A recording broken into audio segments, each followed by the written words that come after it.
Welcome to today's Hemp Parents podcast, everyone. I'm host Joy Beckerman, and we have a great interview today with decades-long hemp fiber and textile industry Larry Serbin of Hemp Traders. And before we launch into that info-packed conversation, let's share some things on the hemp community's collective conscience this week. So it's definitely on our minds and in our hearts that there are untrained, militarized federal agents in Portland, Oregon right now, kidnapping peaceful protesters. And I'm talking literally plucking them from their lawful, peaceful activities on the street and forcefully taking them against their will in unmarked vans to be detained, assaulted, verbally abused, and for criminal records to be created against them. We're in the United States of America.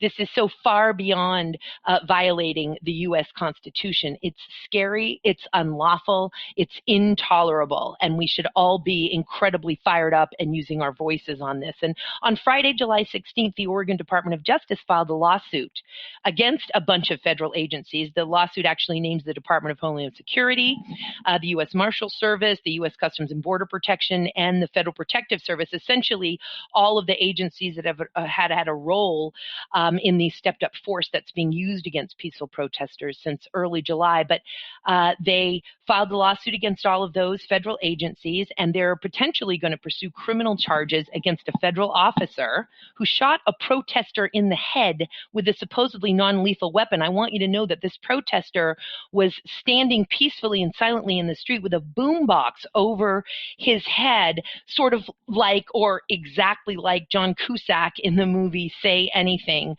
He was shot in the head. This video was captured. It's all over social media and YouTube, and it fractured that protester's skull, requiring surgery. And we actually don't know we're not sure of the prognosis of the recovery, but it specifically names John Does 1 through 10 in this lawsuit as well, because, quote, and this is a quote from the Oregon Department of Justice, the identity of the officers is unknown, nor is their affiliation. Unbelievable that this is the situation that the Oregon Department of Justice is in. Moving on to how to use your voice, let's talk about John Lewis and Good Trouble. Congressman John Lewis, a true hero who has often been called, of course, the conscience of the U.S. Congress and one of the most courageous persons the civil rights movement ever produced, dedicated his life to protecting human rights and securing civil liberties. Despite more than 40 arrests and physical attacks and serious injuries, including, by the way, having his skull fractured as he led 600 peaceful, orderly protesters across the Edmund Pettus Bridge in Selma, Alabama in 1965, John Lewis remained a dedicated advocate of the philosophy of nonviolence protesting until the moment he transitioned to the other side just last week. So how can you use your voice and how can you use your power for change? And do you want to be encouraged? Do you need to be fired up? I do. We all do. An epic documentary, and this is John Lewis perhaps doing his greatest work posthumously, and he has already done so much for the United States of America with his own human life. In this documentary that was just released called John Lewis, Good Trouble, it's a 101, and it is available for $6.99 for you to rent across a multitude of platforms from Prime Video to YouTube and everything in between. So for $6.99, please get this how-to blueprint on how to use your voice, use your power, and create change in the United States. That's johnlewisgoodtrouble.com, johnlewisgoodtrouble.com. And now, Larry Serbin, our interviewee, our great guest for this episode of Hemp Barons, has been leading the hemp fiber and textile industries and in many ways the hemp oilseed industry for going on 30 years. During that time, he served thousands of volunteer hours organizing people, educating, advocating, and traveling great distances on his own dime to do it. My Lord, is he my brother. Understand here that human beings on the planet Earth who've been able to stick with their original hempen entrepreneurial endeavor consistently for over a quarter of a century can be counted on one hand.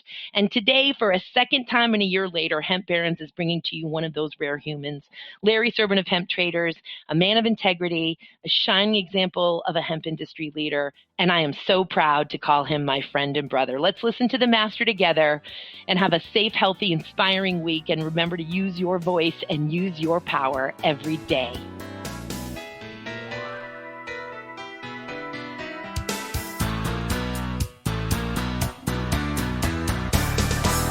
Well, hello, Larry Serbin. Thank you so much for being with us again on Hemp Barons today. Well, thank you, Joy. It's a pleasure to be here. You know, I would have you on the show every 6 months, but there's so much going on. And so glad to have you back in a year after we first interviewed you. Larry, as our listeners may know, you, of course, and Hemp Traders have been the largest purveyors of hemp textiles and hemp fiber in North America, and potentially other continents as well. For the last 25 years and growing, you are a lightning rod. You are a prolific industry leader as well as advocate and organizer for the hemp movement and the hemp industries. And it's just so wonderful to have you here. Let me ask you this, Larry. Let's start with textiles. And I understand that there's something pretty exciting that's happening here around hemp and textiles. And before you tell the listeners about this announcement, which I just find absolutely exciting, could you share with us a little bit about kind of the dwindling history or why it is the state of United States textile production in general, whether it's cotton, whether it's another fiber or hemp, but the state of our textile manufacturing here in the United States in general, and then the announcement of what's happening thanks to the reemergence of this crop and people like you. All right, Joy. I think what you're hinting at is the kind of the status or what's happening with the entire textile industry in the United States. And basically, yes, sir. I would say over the last 30 to 40 years, the textile industry in the U.S. has been diminishing. Basically because the textile industry is very price sensitive. And it is actually cheaper to make textiles in other countries, such as China, India, Indonesia, Bangladesh, Vietnam, where you have labor costs which are much lower. And the main reason for this is that 70% of all textiles that are sold in the apparel industry fall into the price range of what's considered popular price, and that's actually the lowest price. So, for example, Walmart, Kmart, Old Navy, those are the ones that are selling 70% of all the textiles out there, at least for apparel, because let's face it, people don't want to pay too much for clothes. And when you're selling, or buying millions of yards of a fabric, 5 cents per yard really adds up. And of course, it adds up in the final product, whether you're going to pay, say, $5 or $10 for a t-shirt, or you're going to have to pay $20 or $40 for a t-shirt. So what's basically happened is, little by little, the textile industry has kind of left, and then it's gone to other countries. My guess is that probably less than 5% of the textile industry is in America, say if we compared it to maybe the year 1950, so the last 70 years. Is it that the reemergence of this crop may be changing that trajectory and that pattern as we've continued to give our manufacturing away to the competition in other countries for these decades? Well, one of the things that we've talked about with hemp all the way back to the early 90s and prior is that you can actually make textiles out of hemp. And that is true, but since we were never able to grow hemp in the United States, our company from the very beginning, we've always had to import our hemp textiles from other countries. We imported it from Romania, from Hungary, from Poland, and from China. And as of now, probably about 98%, maybe 99% of all the hemp textiles are coming from China, basically because they are the ones that are growing hemp, and they have a textile industry there with all the infrastructure. So they're the ones that are basically doing it right now. What's changed in America is that we can now grow hemp for fiber properties, although I might add that probably at least 95 to 98% of the hemp that has been grown in the U.S. so far during the last few years has been grown for flower for CBD. Seems like 2020 is really going to be one of the first years that we are going to see hemp being used for textile, or I should say, hemp being grown for fiber. And the big market right away might not be textiles, but basically fiber for non-woven uses. Things like insulation, composites, plastics, paper, things of that nature are probably going to be bigger in the United States than the textiles. But we do have the opportunity possibly to grow the hemp here for fiber for textiles, send it to other countries that do have the infrastructure, and get it spun into yarn, or basically be able to get it spun into yarn that can be used for textiles. And we're starting to see that infrastructure, as we know, in Kentucky. EcoFiber just unveiled quite the fiber processing plant. So it's wonderful that farmers are starting to have infrastructure in place for these other markets, because as we know, and we often say on the show, all this time, of course, we've been asking farmers to grow a crop for which there's very little infrastructure other than extraction technology here, and we've overproduced there. And we've been asking investors to invest in infrastructure for a crop that hasn't really been able to feed that infrastructure other than extraction. And so, having said that, with one foot in front of the other, working in tandem, here it is being built, and it's quite wonderful.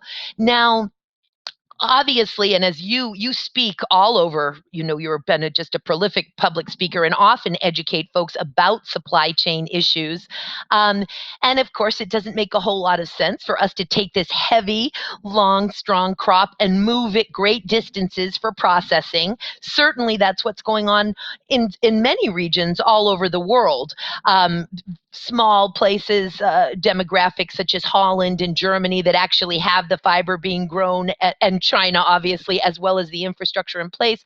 But other than that, we're moving the biomass or the raw materials from the biomass great distances. And it's not going to be all that economically viable long term. But of course, folks and industry are doing what they're doing, what is necessary in order to build these markets. And that's fantastic. Somebody has to be the first man or woman in and take those hits. But what is happening right now? Is there an announcement that Hemp Traders has in terms of the availability? Because I know you in particularly, since you're in this industry, it can get exhausting to hear the perfectionists and the idealists, that I should say, going, wow, I really want to make my hemp teepee. And then they find out that the canvas from that hemp teepee came from China. And now all of a sudden they're like, oh, I don't want hemp from China. Well, then I guess you're not going to get hemp canvas, because guess what? It's mostly coming from China. What's the difference now? What kind of development is happening here in this fantastic 2020 year of transformation? Right. Well, Joy, I am pleased to announce that Hemp Traders has started making some hemp textiles here in the United States. I'm just beginning to get it going. We've made one fabric in particular. In fact, we're going to be picking it up today, beautiful rib knit fabric. And I have 3 other jersey fabrics in the works right now that will probably be ready in about a week or 2. Now, these are actually being knitted in Los Angeles and finished in Los Angeles. Although, for full disclosure, at this time, we do have to import the yarns from China. But I like to see this as a first step to allowing the American and domestic production of hemp textiles. It's actually an emotional moment for me to hear that, and for the listeners to really understand the impact of what you just said. Mm-hmm. We're not only talking about getting a return of textile manufacturing to the United States of America, we're talking about hemp textile manufacturing. Larry, you are really something, brother. This is a tremendous first step. And I really thought that this announcement, you were going to tell me it was some basic weave, just one. And you're basically telling me, and correct me if I've misheard you, 4 different blends, 3 of which are jerseys, or did I miss something?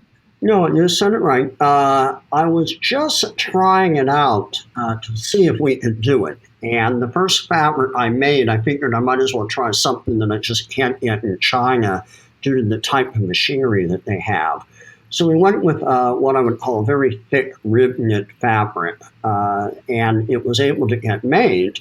But then the most surprising thing was when we got it made, I realized it was not very expensive getting it made here.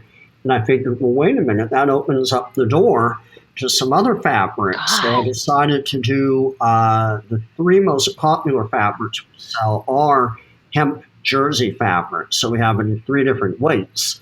So I dropped it off some yarn at the knitters a few weeks ago, and it just heard back yesterday.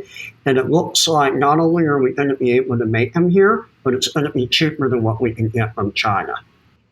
I'm sorry, guys. I've got every hair is standing on end. Yeah. I did not expect this story to get better. Wow, that is absolutely phenomenal to hear, Larry. We're talking about economic permaculture in general. That's fantastic. And while we're on that subject, could you give the listeners some examples of the different types of products that folks would make with those different types of jerseys? All right. Well, we're basically talking apparel type fabrics. So your most basic item that jersey is used for would be a T-shirt. All T-shirts are made out of jersey fabric, sometimes a rib knit fabric. But, so for example, long sleeve T-shirt, short sleeve T-shirt, T-shirt with a pocket. You can even, on the heavier ones, you can do some pants probably with it, or very, very lightweight sweatpants, or a very lightweight sort of hoodie can be made out of it. It's very versatile. You can use it for many, many different items. And then the lighter weight jersey, and it's true, jersey was not the greatest example of the tremendous diversity of textiles that you have available for basically every application, from heavy industrial sort of upholstery right on down to the finest silk hemp blends for a beautiful wedding ceremony. But in terms of the thinner jersey, just so we could sort of showcase the American-made textiles that you are manufacturing historically here, post-prohibition historically, I should say. And the lighter weight jerseys, what are some things that people would use for the lighter weight? It seems to me maybe an obvious thing might be something more feminine because it might hang differently. A little bit. I mean, we're still looking at, if you think jerseys, still think of a T-shirt, and you can think of a very thin, lightweight T-shirt, regular T-shirt, or a beefy tee. So what we're doing is we're creating the fabric to fit all three of those niches right there. So, something for summer, something for maybe fall, spring, and then possibly a heavier one for the winter time.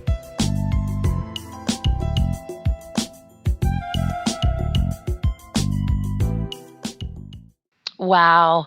And then I realized too, how can we sit here and talk about textiles knowing that we've got new listeners every single week here for Hemp Barons without discussing why choose hemp fabric and hemp blended fabric over another type of textile. And Larry, there is nobody in the world better able to describe the main bullet points of why choose hemp to wear over another fabric than you. So let us have it. All right. Thank you for bringing that up, Joy. Yes, I'm well versed in this field. And basically, hemp is the strongest of all the natural fibers that are out there. So when you weave it into a textile, whether alone or in a blend, you end up with a much stronger item, something that's going to be more durable and last a lot longer time. Not only that, but if you were to look at the fiber under a microscope, you would see that the fiber is actually hollow, and that allows for the free flow of air. Therefore, when you wear a hemp garment, it's much more breathable than other garments you might wear. Cotton is certainly much better than synthetic garments. Along with that, it allows more absorption from water, can absorb more water. Therefore, if you were to perspire in the garment, it's going to absorb that. and it allows for more surface area for dye to bind to. So if you are to dye this particular fabric, you're going to get a lot richer, brighter colors in the hemp that are going to hold on a lot longer than other different textiles. Also, because it has a free flow of air, it inhibits the growth of anaerobic bacteria, and that causes the fabric to have antibacterial properties.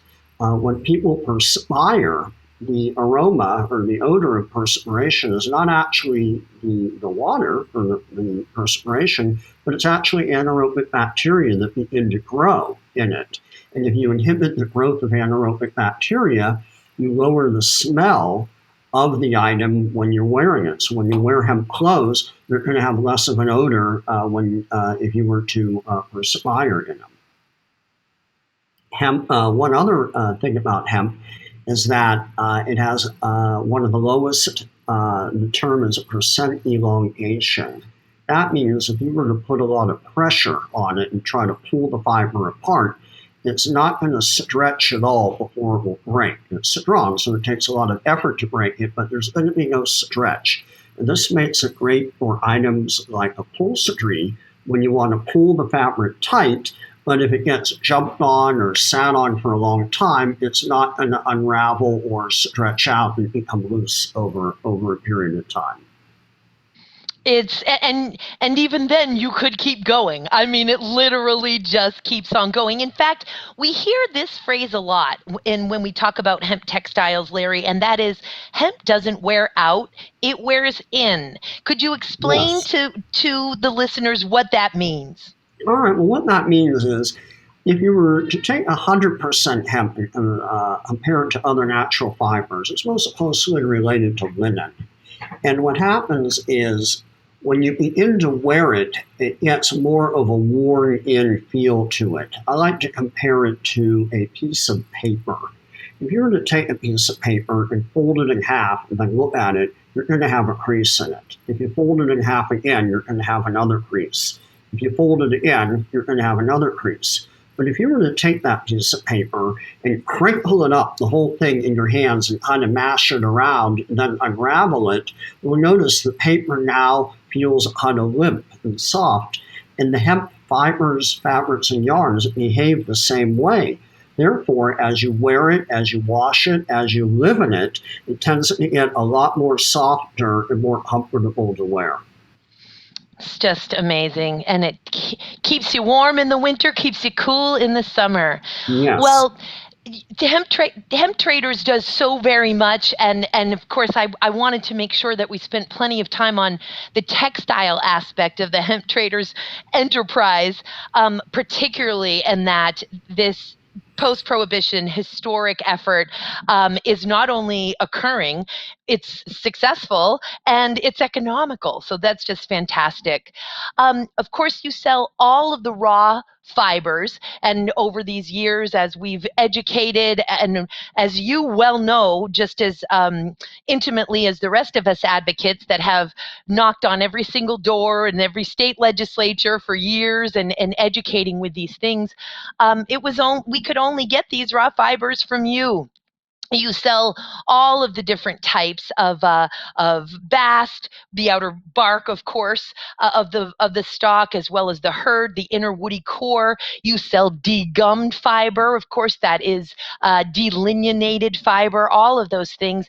And another incredible innovation that you have undertaken here to open up these markets, again, the fiber markets being the trillion-dollar markets, along with the oil seed, far outside of extraction and cannabinoids, which we love and are so grateful for, is hemp board. And that is through your division, Canagrove. Could you explain to us, we of course, for all of these years prior to Canagrove being born into the United States of America, thanks to your hard work, Larry, we have had to import hemp board mostly from China over the years. And again, there's a carbon footprint and price involved in shipping essentially hemp plywood. I don't like to say that, but it helps people get sort of an idea of what it looks like, even though it behaves behaves differently than plywood. But then what happened was the supply chain, even within China, became disrupted in the fairly recent past, and the shipments became inconsistent and not made the same way and made poorly. And so that really put us in a bind, because now we didn't even have a choice, the poor choice of getting the hemp board shipped across the ocean in containers to us from China.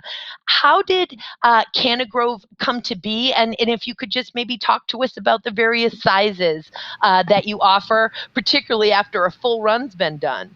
All right. Well, I'll speak a little bit more about the history that you mentioned. All the hemp board that has been sold commercially over the past 15 years was actually produced by us. It was, me and my company making it. And you are right.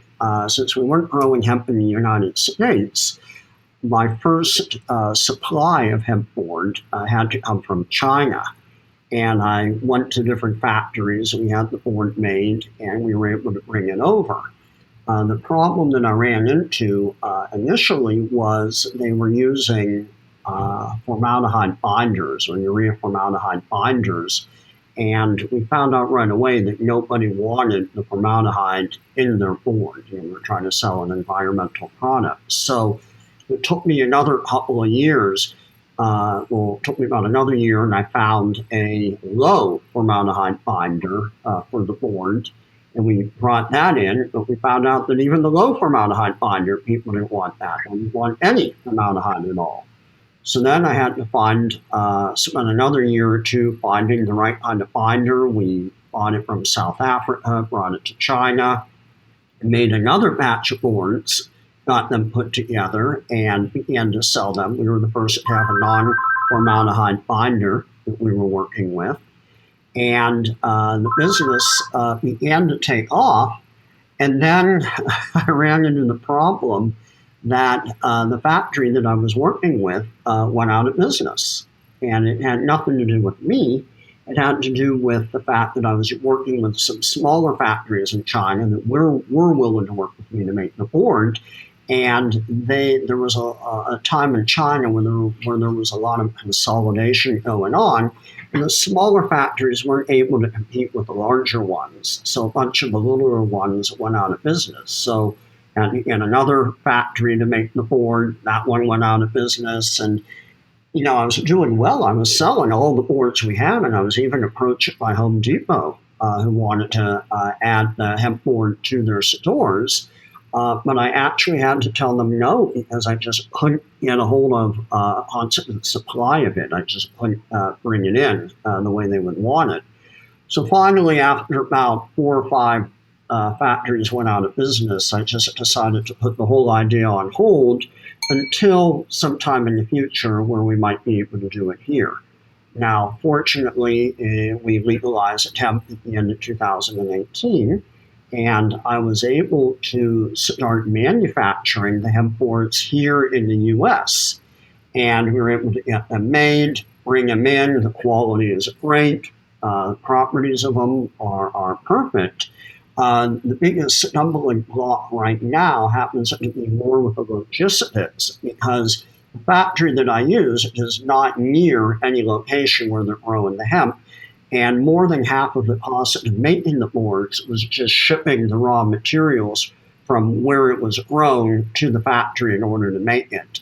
And now we're at the point where we're looking for newer suppliers of hemp stalks and hemp fiber to be able to make the boards much more cost competitive. And that's kind of where we're at right now. What a journey, and just the absolute love of hemp that one must have to go through all of this over. I think I've been saying, by the way, a quarter of a century for a couple of years now. So I think we're past a quarter of a century. Just amazing. Again, the purpose-driven life that you live, Larry, to really deliver not just on the promise of hemp. We're talking about the true chopping of the wood and carrying of the water to bring these incredibly valuable industries, these job-creating, planetary healing, product improving industries back to the United States. It's absolutely phenomenal. And on that note, people come because you are a lightning rod, and because you are the supplier of so many of the raw materials and finished goods, and finished textiles, etc., that folks need in order to be able to execute their ideas with hemp.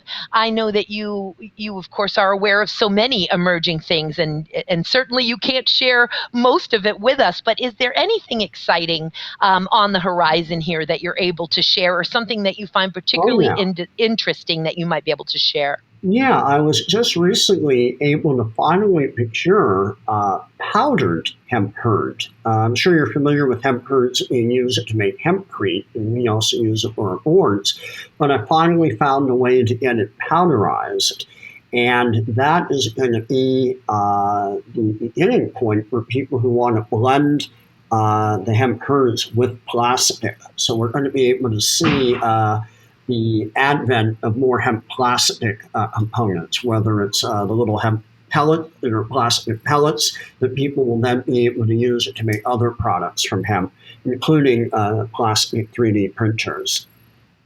Wow, fantastic! And I guess the other thing, in its rawest form, my understanding, and you'll correct me if I'm wrong, is that powdered hurd is also great, because we know how absorbent it is, to be used as a commercial or industrial absorbent, including around oil rigs, which hopefully we will replace as a source of fuel with hemp itself. But have you heard of it as an absorbent? Yes, the most obvious one would be just not necessarily powdered hemp hurd, but maybe finer particles of hemp hurd being used for animal bedding. So, for example, in a horse stall or small mammal bedding, because when they defecate, pee or poop, the hemp hurds are able to absorb it all, and then it makes it very easy to kind of pick it up and throw it away. Indeed, and I even understand that then that hemp hurd, soiled as it is with the defecation of the animals, in and of itself makes a great compost or other a great permaculture addition and soil amendment in any event. Right, yeah, because what you're basically dealing with is just cellulose. It's going to be somewhat similar to wood chips, but it's a little bit softer, so it's probably more biodegradable than regular wood. Wow. Okay. Just and that, of course, is just a great first market. Hemp hurd alone, grow the fiber, decorticate it, and I understand we have enough challenges alone just with decortication. And for the listeners who maybe haven't heard that term, we sort of in the fiber world live and breathe the term decortication. That's the term for separating that outer bark, which we call the bast fiber of the stalk, from that inner woody core, and then you're left with the separated bast and hurd, and then that hurd needs to be processed a little bit further. If for hempcrete, as you know, Larry, from looking at so many different types of processed hurd, it does need to be further processed to a specific technical specification. Now, it's not rocket science. It needs to be a particular geometric particle range, of course, a particular moisture content, not difficult, and make sure there isn't a ton of bast or chaff in there. And so it's just a great market to be able to decorticate, process. The animal bedding does not need really any of those specifications, although different animals of different sizes may, of course, have preference or sensitivity in their paws, etc., versus a horse for the size. But it is just a fantastic first market, and all of that can be purchased at Hemp Traders, along with, of course, the grain, which we'll save for the next time we have you on, Larry, and all of the various textiles, every type of diameter of hemp rope you could imagine, from the thickest to the thinnest twine and webbing. And before we go, Larry, is there anything on the horizon? And this powdered hemp, of course, it may have already taken up that category, but anything else on the horizon for Hemp Traders that you want to share, or anything in particular that you want to make sure that the listeners hear about the emerging hemp industries in general before we part? Well, I'd like to say that probably the biggest market for hemp will be in the fiber. The flower was always kind of a low-hanging fruit. It was something that just about anyone could get into and could grow it and would be able to sell it. Seed would be number two, but then the more difficult thing is the fiber because one, in order to make it viable, you have to grow quite a lot of acres of it. Have large amounts and a large volume. And along with that, you need the infrastructure to, as you mentioned, corticate, separate the fibers, and then you also need the infrastructure that will be able to cut the fibers or reduce the fibers to specific fiber lengths. And the most exciting thing is that is exactly where we're heading. Little by little, more farmers are starting to grow for fiber. They're starting to learn how to cultivate it, how to harvest it, how to break it up. I'm working with some people that are working in some very innovative ways of doing decortication and reduction on the fibers to get the hemp fibers almost uniform, very close to what you might have with synthetic fibers. When we hit that level and it's all up and running, it's going to allow hemp and the fibers to enter a number of markets, many, many different markets. And if we grow it on a large enough scale, these are going to be very cost competitive with petroleum fibers and other synthetic fibers. Phenomenal. And I realize now that we haven't gone down the list that I love so much, so I'm just going to say it. When we're talking about hemp fiber, among many, many products, we are talking about paper, textiles, building materials, biocomposites, nanotechnology, even energy and fuel when we are talking about that stock. It is a game changer of game changers. Larry Serbin, my brother, it is always so wonderful to be able to speak with you. You will be on this show again. And folks, please, you want to know how to get in touch with Larry at Hemp Traders, go to mjbulls.com and check it out, or Google this man and get what you need from Hemp Traders. Larry, thank you for everything you do for hemp every single day. Thank you so much for all you do, Joy, and all the long time and a lot of work that you've done for hemp as well. You know I love it. You know I love it. Thanks again, Larry. Stay healthy. All right. Thank you, Joy. You too.